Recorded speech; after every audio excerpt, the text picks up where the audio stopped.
Hello and welcome again. You're watching ASEAN Business Report. Today is Monday the 14th of November 2011 and you're with us, Anantakorn Plotty. And I am Onganan Amatayakun. Well, starting off this Monday, Kunatakorn, I think we have the biggest highlights overseas in Honolulu, Hawaii. Yes, That's the APEC meeting. And Kunonan, could you give us a brief history of this trans-Pacific relationship of business and social? Well, of course, for APEC, it started off in 1989 with only several countries involved to promote the increase of living standards of those countries that have their borders connected to the Pacific Ocean, as well as to increase the stability of economic trade between those countries and to create understanding between those countries. Yes, and also notably this APEC meeting, Prime Minister Yingluck Shinawatra, the representative for the Thai government, did not attend, so Deputy Prime Minister Kitirat Naranong attended instead. And Kitirat Naranong told the Asia-Pacific Economic Cooperation meeting in Hawaii that the Thai government's long-term flood prevention measures. Meanwhile, APEC leaders agreed to safeguard themselves against the Eurozone's debt crisis. Attending the 21-nation APEC meeting on behalf of the Thai Prime Minister Yingluck Shinawatra, Kitirat announced the Thai government's long-term flood prevention measures. Kitirat said he told the business leaders that the Thai government planned to invest in water resource management.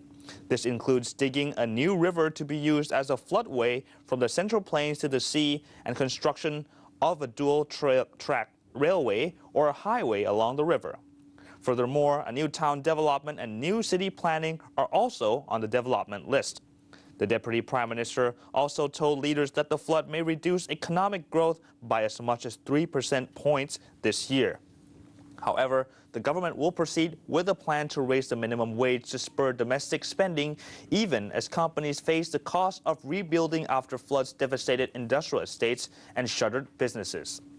Thailand was not well prepared, but now Thailand will be very well prepared because we can't afford to see this repeated again in the following years, Kitirat said. Meanwhile, Asia-Pacific leaders vowed on Sunday to bolster the economies and lower trade barriers to bolster global growth threatened by Europe's debt crisis.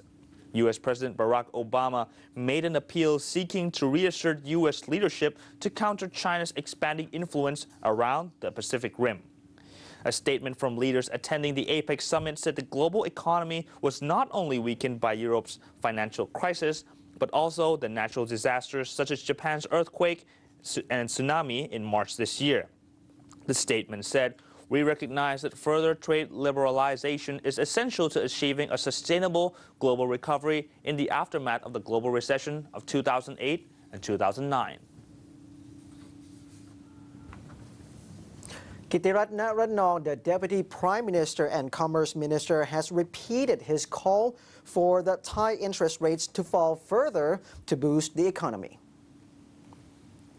Thailand's central bank kept interest rates unchanged at 3.5% for the first time this year at its October meeting. It had boosted borrowing costs 9 times between July 2010 and August this year, more than any other major Asian economy after India. Thai rates should be lower than the current level, Kitirat said, citing Bank Indonesia's decision to cut borrowing costs as an example. The Indonesian central bank reduced its benchmark rate by 0.5 percentage point this month after a quarter-point reduction in October. Kitirat said he has all the reasons to believe that the interest rate in Thailand should be coming down too. He added that even before the floods, he did not believe that the interest rate in Thailand had to be that high. If the interest rate in Thailand were to come down 1% in the following year, he would not go against it, he added. The Bank of Thailand will use monetary policy to help revive the economy from the nation's worst floods in almost 70 years, which may trim 2011 economic growth to less than 2.6%, Deputy Governor Suchada Kirakul said November 8. The central bank's stance on its key interest rate should be hold or cut, Suchada said. Thailand's inflation rate held above 4% from the 7th straight month in October as the floods destroyed crops and stoked food costs, according to the government data. Finance Minister Thirachai Phewananuban is going to propose tax incentives for the establishment of infrastructure funds set up to mobilize investment for reconstruction of the country's infrastructure in the aftermath of the floods.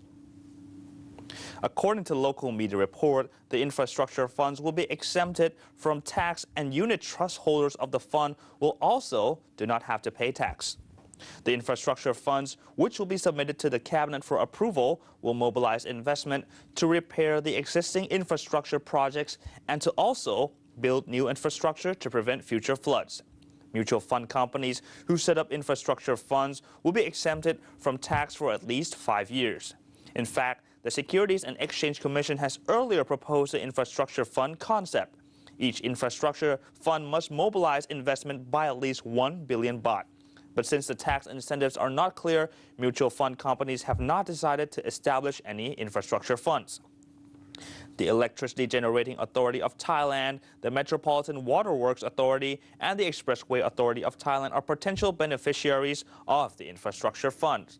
Thirachai also proposed to the cabinet a debt moratorium plan for families who can't pay their debts under 500,000 baht due to the floods. Their debts will be frozen for 5 years. 6 financial institutions will be taking part in shoring up the debt suspension program, which will involve 70,000 accounts totaling 90 billion baht.